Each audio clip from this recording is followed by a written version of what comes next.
जय हिंद। समझते हैं हम लोग कि हवा में तो ऑक्सीजन है, बावजूद हमें ऑक्सीजन सिलेंडर की क्या जरूरत है, और इन ऑक्सीजन सिलेंडर के लिए एक क्रायोनिक टैंकर की क्यों जरूरत पड़ती है, और इन्हें आप सुन रहे होंगे कि ग्रीन कॉरिडोर से लाया जा रहा है।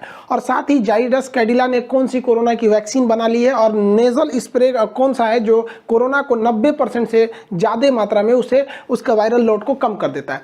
देखिए, हमारे यहाँ ऑक्सीजन अभी सबसे बड़ी किल्लत हो गई है। बेड खाली है लेकिन ऑक्सीजन ही नहीं है। और ये वाला जो कोरोना है ये फेफड़ों को उतना नुकसान 2 दिन में कर दे रहा है जितना पहले वाला कोरोना 7 दिनों में करता था। यानी 2 दिन में आप समझ सोचे कोरोना है, इवन रिपोर्ट आते हैं कि आप क्रिटिकल हो जा रहे हैं। तो ऑक्सीजन की बहुत दिक्कत है। हमारे देश में ऑक्सीजन की कोई कमी नहीं है। हमारे देश में समस्या है उसे ट्रांसपोर्टेशन का कोई चेन नहीं बना हुआ है कि हमें वहां से लाना कैसे है।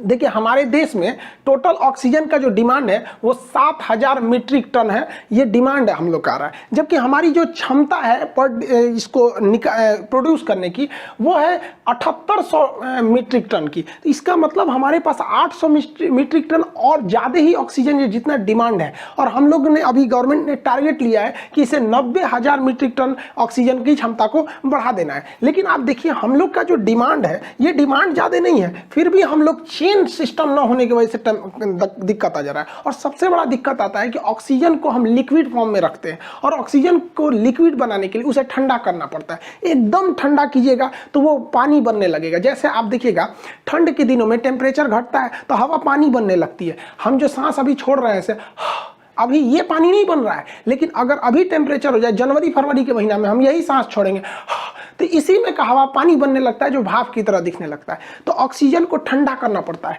ऑक्सीजन -183 डिग्री रखिएगा तो भाप ठंडा होगा। तो एकदम एक्यूरेट तो उतना नहीं रखना है, थोड़ा और ठंडा करना पड़ता है। तो लगभग -185 डिग्री सेल्सियस पर इन बड़े बड़े प्लांट से बनने वाले ऑक्सीजन को फिर इतना ठंडा करके ले जाया जाता है। इसका ट्रांसपोर्टेशन बहुत ही टफ होता है।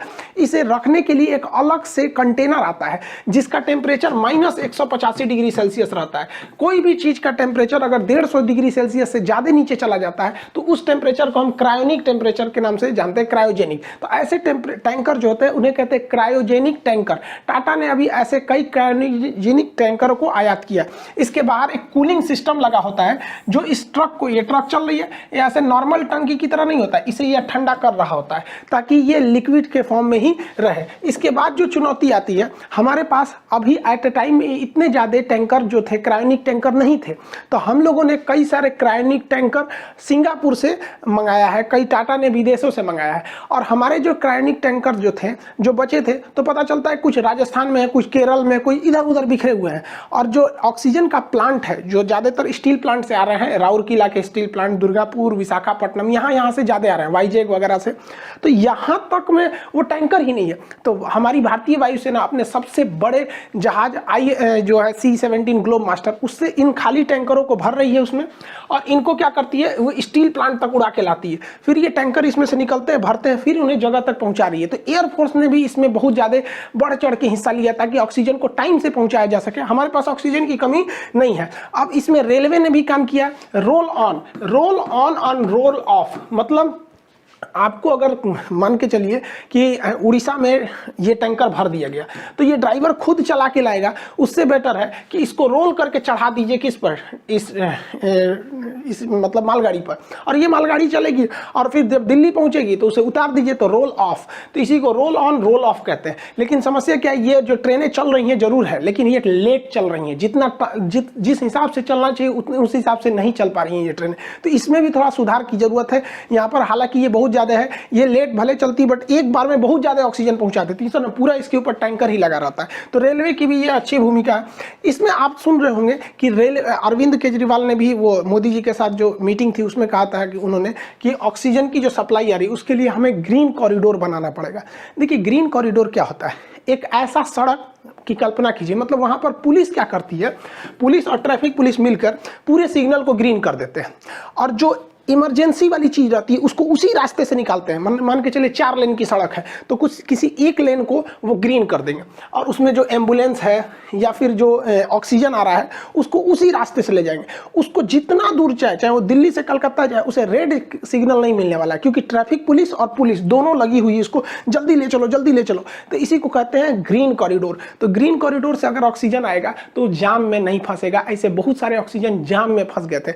अक्सर ऐसा होता है ग्रीन कॉरिडोर का प्रयोग हार्ट ट्रांसप्लांट के लिए करते हैं। दूसरे शहर में हार्ट है, यहाँ ऑपरेशन हो रहा है, अब पता चला हार्ट आ गया, 2 दिन जामे में फंस गया तो दिक्कत होगा। इसलिए अक्सर आप सुनते होंगे कि ट्रैफिक पुलिस और पुलिस के मिलने से 4 घंटे में पहुंचाया गया। तो इसी को कहते हैं हम लोग ग्रीन कॉरिडोर। तो ऑक्सीजन के लिए जरूरी है, गवर्नमेंट इसे बना भी रही है। ऑक्सीजन उत्पादन क्षमता को और बढ़ाने के लिए सरकार जर्मनी से लगभग 25 ऐसे पोर्टेबल जो डायरेक्ट उठ के आ सकते हैं सब ऑक्सीजन मेकर फैक्ट्री लगा रही है। मतलब एक छोटे से मशीन होते हैं, ये ऑक्सीजन को बनाते रहते हैं, बहुत जल्दी जल्दी बनाते रहे, हवा के ही ऑक्सीजन को सेपरेट करके हमें दिया जाता है वो वाला ऑक्सीजन। डीआरडीओ ने जो भारतीय सेना के लिए जो अपना ऑक्सीजन सिलेंडर बनाया था, ये भी भारतीय सेना ने, मतलब ये डीआरडीओ अब हॉस्पिटलों को भी दे रहा है। इसमें एक फायदा ये होता है ना कि अगर आप इस मास्क को अगर लगाते थे तो ये ऑटोमेटिक होता है, कितना ऑक्सीजन बढ़ाना है कितना घटाना है, इसमें नर्स वगैरह की जरूरत नहीं पड़ती है। तो डीआरडीओ भी इसमें महत्वपूर्ण भूमिका निभा रहा है, जर्मनी से ये आयात किया ही जा रहा है।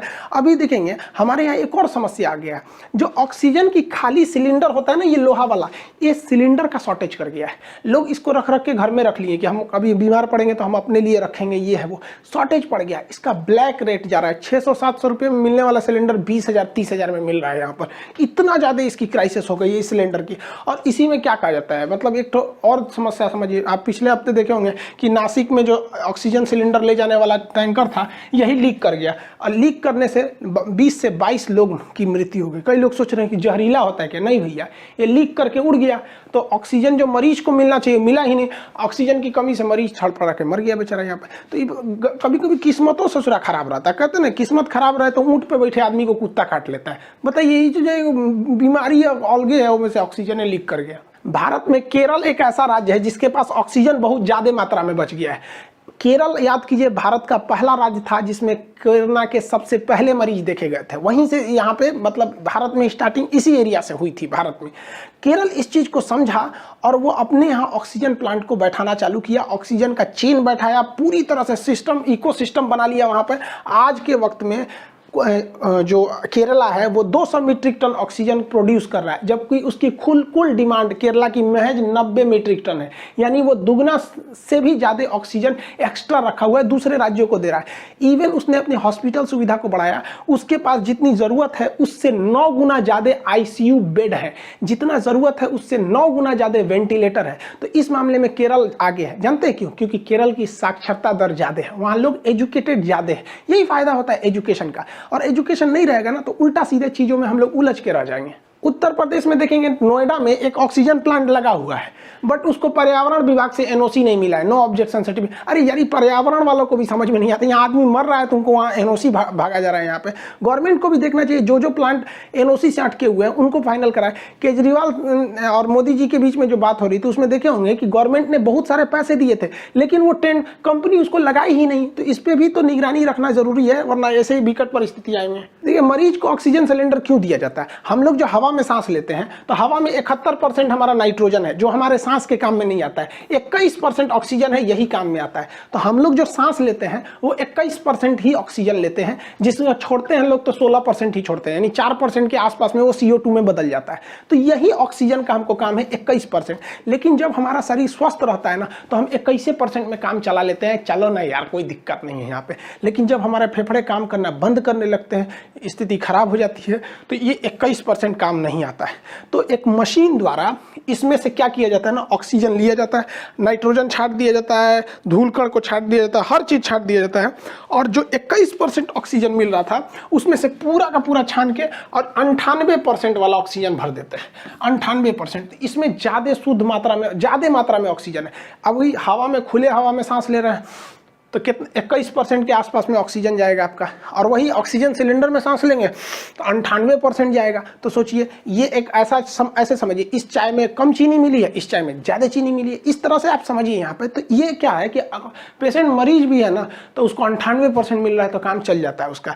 ये ऑक्सीजन सिलेंडर, ये इसी वजह से मरीजों में इसकी डिमांड ज़्यादा बढ़ जाती है। ऑक्सीजन का लेवल जब आप पल्स ऑक्सीमीटर से नापते हैं और आपका ऑक्सीजन लेवल अगर 94 से नीचे जाता है, 94% से नीचे, तो आपका ऑक्सीजन ऑक्सीजन की जरूरत होती है, लेकिन ऐसा नहीं है कि 92 या 90 आ गया तुरंत आप ऑक्सीजन पे बैठिए। इसके लिए प्रोन पोजीशन का यूज कर सकते हैं। प्रोनिंग पोजीशन बहुत पहले से चलता आ रहा है। देखिए हमारे फेफड़ों के जो बीच के हिस्सा होता है वो काम नहीं करता है जनरली, वो ऐसे एक्स्ट्रा में पड़ा रहता है, लेकिन जब हम प्रोन पोजीशन पे करते हैं तो उस पर लोड पड़ता है और वो भी काम करने लगता है। इसके लिए क्या करना चाहिए, इंसान को उल्टा लेट जाना चाहिए और सीने के पास तकिया लगा लेना चाहिए। देखिए ये लेटा है, सीना के पास तकिया लगा दीजिए, आधा घंटा तक ऐसे करना चाहिए। इसके टोटल 4 स्टेप होते हैं। एक उल्टा लेट जाइए, सीने के पास तकिया लगा लेते हैं आप, तो जब तकिया लगाते हैं तो वो जो फेफड़े का वह हिस्सा था जो काम नहीं कर रहा था वो भी पूरी अच्छे से एक्टिव हो जाएगा, जो रिजर्व में बचा हुआ था, तो ऑक्सीजन लेवल आपका बढ़ जाएगा। इसका एक और भी होता है प्रोन पोजीशन का, जैसे एक तो ऐसे तो पूरा उल्टा लेट गए और करवट भी घूम के लेट सकते हैं। एक बार इस करवट में, याद रहे करवट जब रखिए दोनों हाथ उसी साइड में रहे, फिर दूसरे करवट में दोनों साइड उस साइड में रहे। उसके बाद आप पीछे तकिया लगा के बैठ भी सकते हैं।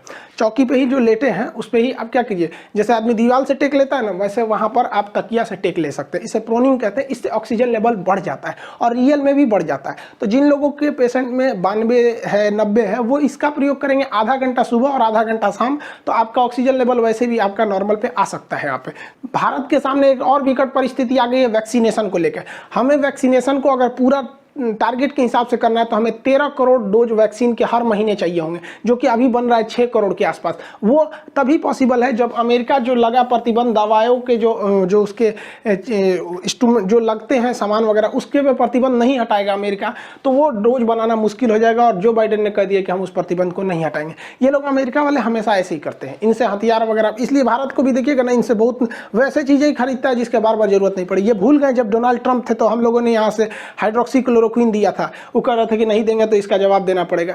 देखिए हम ये लोग बहुत बड़ा एहसान फरामोश है। इसीलिए कहा जाता है कि हमारा एक पुराना दोस्त 2 नए दोस्तों से ज्यादा महत्व रखता है। रूस ने वादा किया भारत को कि वो 4 लाख रेमडेसिविर की डोज हर हफ्ते दे देगा, साथ में ऑक्सीजन के क्रायोजेनिक टैंकर देगा, ऑक्सीजन भी देगा, और अपना वैक्सीन स्पुतनिक जो उसने बनाया है उसकी भी एफिकेसी रेट बहुत अच्छा है, वो भी भारत को देगा। तो ये पुराने दोस्त हैं हम लोग के, ज्यादा सूटेबल होते हैं। ये लोग सचरा लोग बताइए मौका पे पलट गया। अभी के वक्त में कोरोना में जिंकोवाइट जो है जिंक का मात्रा बढ़ाने के लिए है, लिम्सी जो विटामिन सी के लिए है, ये जरूरी है, ये फिक्स है। यहाँ पे डेक्सामेथासोन भी बहुत ज्यादा फायदा कर रहा है। ये आपका मतलब स्टेरॉइड में, मतलब फीवर वगैरह में आप लोग इसका यूज करते हैं, लोग ज्यादा तो डॉक्टर इसमें यूज कर रहे हैं यहाँ पर। साथ में इसमें खून के थक्के बनने की समस्या ज्यादा आती है, तो डॉक्टर के प्रिस्क्रिप्शन के हिसाब से एंटीकोगुलेंट मिलाना पड़ता है जो खून को थोड़ा पतला कर देता है ताकि गाढ़ा होकर थक्का ना बन सके। रही बात रेमडेसिविर की कालाबाजारी इतनी ज्यादा हो रही है जिसका कोई हद नहीं, जबकि रेमडेसिविर कोई रामबाण नहीं है। इसका एक फिक्स है कि शुरुआती दिनों में अगर आपको रेमडेसिविर लग जाता है स्टार्टिंग फेज में तो कुछ हद तक सुधार हो सकता है, लेकिन कुछ लोगों को ऐसा लग रहा है कि रेमडेसिविर ले लेंगे तो बच जाएंगे। एक आदमी से हमारी बात हुई, कहा सर हमको कोरोना का कोई डर नहीं है, हमने रेमडेसिविर रख लिया। हम कहे वाह अरे भैया वाह, रेमडेसिविर रख लिए तो बच जाएंगे। यहाँ पे नहीं भाई, उस तरह से तो बहुत से ऐसे लोग हैं जो हॉस्पिटल भी नहीं जाते हैं, चौकी पे बैठे रहते हैं तो ठीक हो जाते हैं। तो क्या चौकी को आप इंजेक्शन मान लेंगे, ये चौकी पे बैठ जाइए, क्या बैठा पे चाचा ठीक हुए थे, हम वो ठीक हो जाएंगे?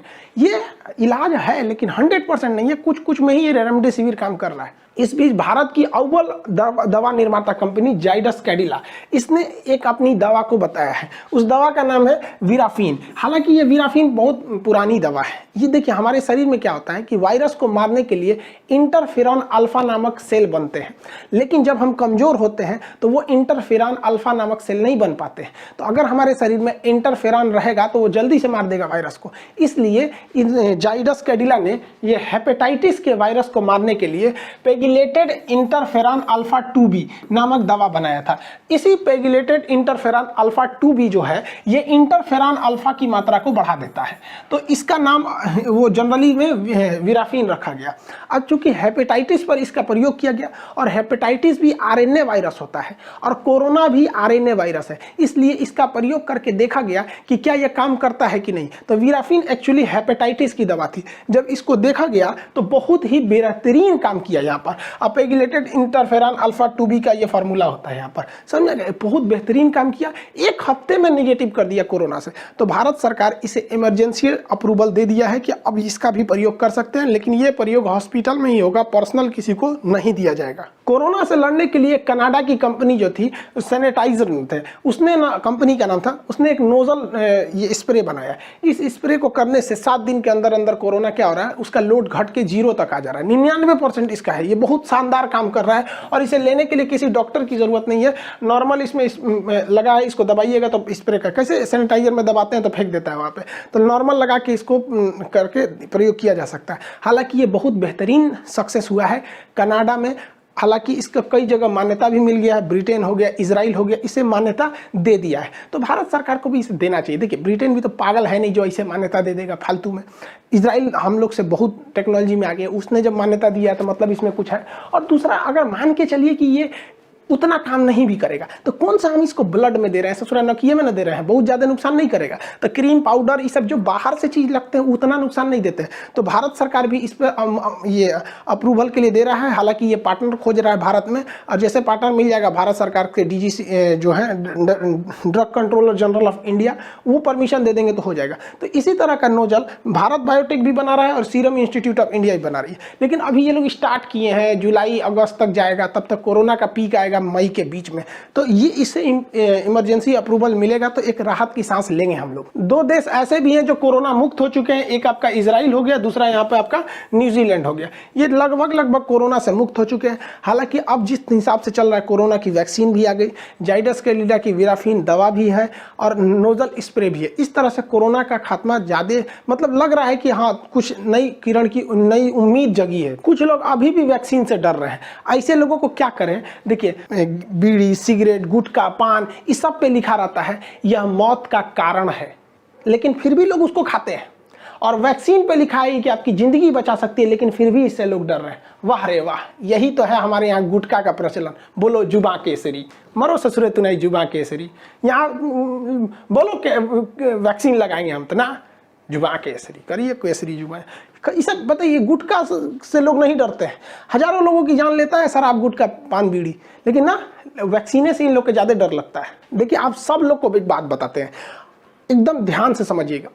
15 मई तक, 15 से 20 मई मान के चलिए, 20 मई तक अगर आप अपने आप को कोरोना से बचा लेते हैं तो आपके बचने की संभावना बहुत ज़्यादा हो जाती है, क्योंकि गवर्नमेंट हर उस सिस्टम को अब ठीक कर रही है। लेकिन इस सिस्टम को ठीक करने में 15 से 20 दिन का समय लगेगा। और अगर अभी आप जाके हॉस्पिटल में एडमिट होते हैं ना, तो ना ऑक्सीजन मिलेगा, ना दवाई वाई कुछ ना मिलेगी, सीधे जाएंगे ऊपर यहाँ पे। इसलिए अभी बचने की कोशिश कीजिए, अभी बहुत ज़्यादा रिस्की चल रहा है। 15 से 20 मई तक अगर आप बच गए ना, तो उस समय तक ऑक्सीजन भी अवेलेबल हो जाएगा, हर चीज़ें अवेलेबल हो जाएंगी। नोजल स्प्रे का हो सकता है कि उस समय तक अप्रूवल भी मिल जाए यहाँ पे। लेकिन अगर इधरे लापरवाही कर देंगे ना, तो फिर समझ लेंगे जिनको कोरोना हुआ है ना, देखिए कितना भयानक त्राहिमाम मचा हुआ है। लग रहा है शमशान घाट तो लग रहा है जैसे दिवाली है वहाँ पर, इस तरह से हो गया। तो कैसे भी हाथ जोड़ के कह रहे हैं बबू भैया दादा जो है आप लोग, जहाँ बड़ा लोग वही जा रहा, ढेर छटपटेला की जरूरत नहीं है। कई जना के बुझाता है कि कोरोना कुछ ना, जिनका जाके देखा हॉस्पिटल में का हाल भइल बा। तो सब लोग को कहते हैं भाई साहब बस 15। वैसे भी आप देखिए, हम अपने चैनल पे कोई भी बात को पूरी तरह से रिसर्च करने के बाद ही बताते हैं, इसलिए बता रहे हैं। नहीं, अगर नहीं सुधरेंगे तो पर डे भारत में 5 से 6 लाख कोरोना के मरीज मिलने लगेंगे। इसलिए थोड़ा दिन और संभल के रहिए। अमीर आदमी को कोरोना से डर लगता है, बेचारा गरीब इंसान को लॉकडाउन से डर लगता है। बेचारा की रोजी रोटी चली जाती है, डेली कमाने वाले हैं लोग, उनका कमाई भी बंद हो जाता है। हालांकि इन अमीरों ने बहुत सारे योगदान भी दिए हैं, चाहे वो वेंटिलेटर हो, ऑक्सीजन के टैंक हो, या अपनी फैक्ट्री से ऑक्सीजन हुआ हो, या बहुत ही मोटे रकम में इन्होंने दान भी दिया है। ऐसा नहीं है कि ये लोग नहीं है, बहुत बेहतरीन। हाँ, वैसे ही लोगों ने दान नहीं दिया जो विदेशी कंपनियां भारत में है, उन लोगों ने पैसा वैसा नहीं दिया है। इसलिए अपने स्वदेशी पर ज़्यादा बल दीजिए। अब सरकार के लिए कुछ सुझाव देखिए। इस कोरोना के विकट परिस्थिति में बहुत सारे प्राइवेट हॉस्पिटल बंद करके भाग गए हैं, मरीज नहीं देख रहे हैं। प्राइवेट हॉस्पिटल बहुत सारे ऐसे हैं, तो गवर्नमेंट को ऐसे प्राइवेट हॉस्पिटलों को अपने अंडरटेकिंग ले लेना चाहिए, उसे ले लेना चाहिए। और जो कोरोना के माइल्ड सिम्टम वाले मरीज हैं, यानी जो खतरनाक नहीं पीड़ित हैं, जिन्हें नॉर्मली ठीक किया जा सकता है, हल्का फुल्का की ज़रूरत है, तो उन्हें ऐसे प्राइवेट हॉस्पिटलों में भर देना चाहिए। इससे क्या होगा कि सरकार के जो कोविड हॉस्पिटल है, जो सरकारी हॉस्पिटल है, उस पर जो बेहतरीन डॉक्टर लगे हैं, बेहतरीन इंफ्रास्ट्रक्चर लगा हुआ है, ऑक्सीजन लगा हुआ है, वो उनको भी लगा है जो सीरियस हैं, उनको भी लगा है जो सीरियस नहीं है।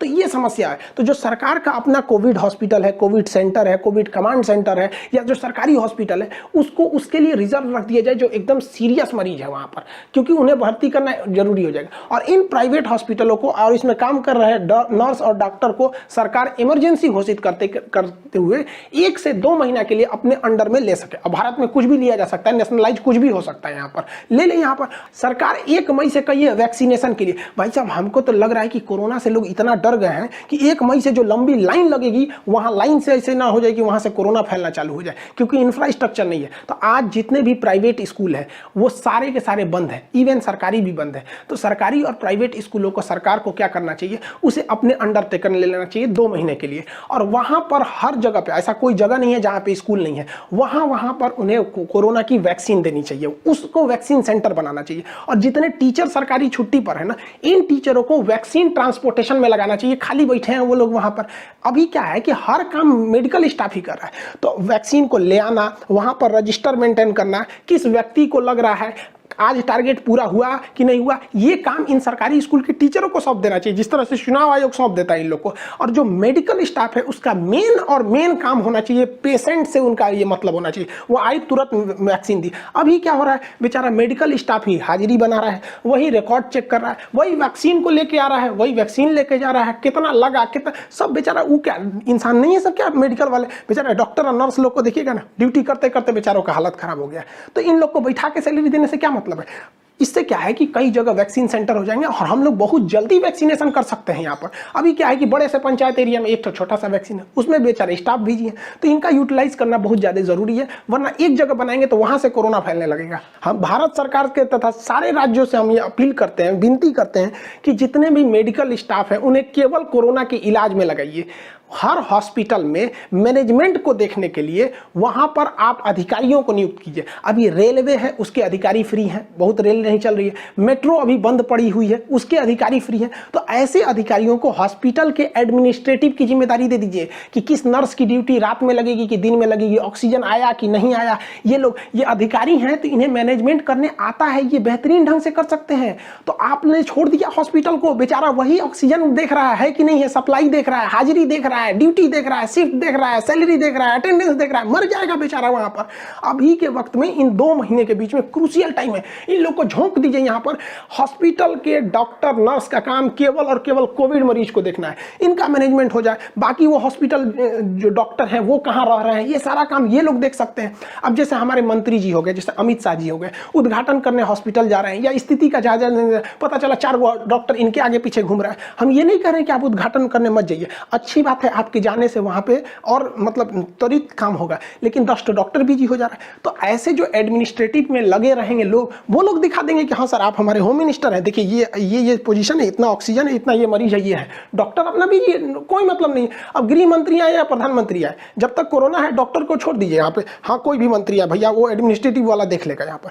और साथ ही कौन सा काम हुआ कि नहीं हुआ, जैसे कितना ऑक्सीजन चला है, वो पहुंचा कि नहीं पहुंचा, कितना डिमांड है, बैकअप में कितना बचा है, मरीजों की संख्या कितनी है, मरीज एडमिट हो रहा है कि नहीं हो रहा है, इस सब की जांच के लिए भी ना रिटायर्ड जजों को नियुक्त करना चाहिए और उनके अंडर में देना चाहिए। क्योंकि रिटायर्ड जो जज होते हैं, चाहे वो डिस्ट्रिक्ट के हों या हाई कोर्ट के हों, ईजिली अवेलेबल हैं हर जगह पे, उन्हें अगर ये सौंप देंगे तो उन्हें बेहतरीन ढंग से एडमिनिस्ट्रेटिव के काम आता है और कोई जज से ऐठेगा भी नहीं वहाँ पर। यहाँ पे तो हमारे यहाँ कुछ हो नहीं रहा है ना, तो यूटिलाइज नहीं कर पा रहे हैं। और इसको समझने में हमारे हाथ जोड़ के विनती करते हैं, सरकार बात मान लीजिए। आप लोग बहुत सारे बात मान लेते हैं, हमारे लिए भी देश पे एहसान होगा अगर ये बात मान लेते हैं। तो इस चेन को बनाने में 10 से 15 दिन लग जाएगा, इसलिए आप लोग संभाल के रखिए, कैसे भी 10 से 15 मई तक आप लोग अपने आप को बचा के रखिए, नहीं तो बहुत दिक्कत हो जाएगा। और जिन शहरों में कोरोना बहुत खतरनाक है, जैसे लखनऊ हो गया, इलाहाबाद हो गया, मुंबई का एरिया हो गया, उन जगहों पे जहाँ पे सख्ती है वहाँ 10 से 15 दिन का कंप्लीट लॉकडाउन लगाइए, एकदम भयानक वाला, क्योंकि ज़्यादा ढिलाई देना भी ठीक बात नहीं होता है लॉकडाउन में वहाँ पे।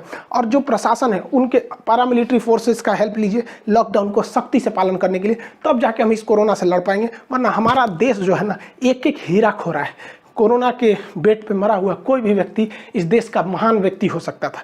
जब अब्दुल कलाम ट्रेन में बैठ के अखबार बेचा करते थे तो कोई नहीं जानता था कि वो एक दिन मिसाइल मैन बनेगा। तो न जाने जिन्हें आप संख्या गिन रहे हैं ना, उन संख्या में कौन हीरा होगा इस देश के लिए कोई नहीं जानता है। भगवान से हम विनती करते हैं जल्दी से इस आपदा से निकालें, और आप लोगों से भी कहते हैं बच के रहिए। हम और आप मास्क वगैरह जरूर लगाएं, जो नियम है उसका पालन करें। मिलेंगे नेक्स्ट क्लास में। जय हिंद।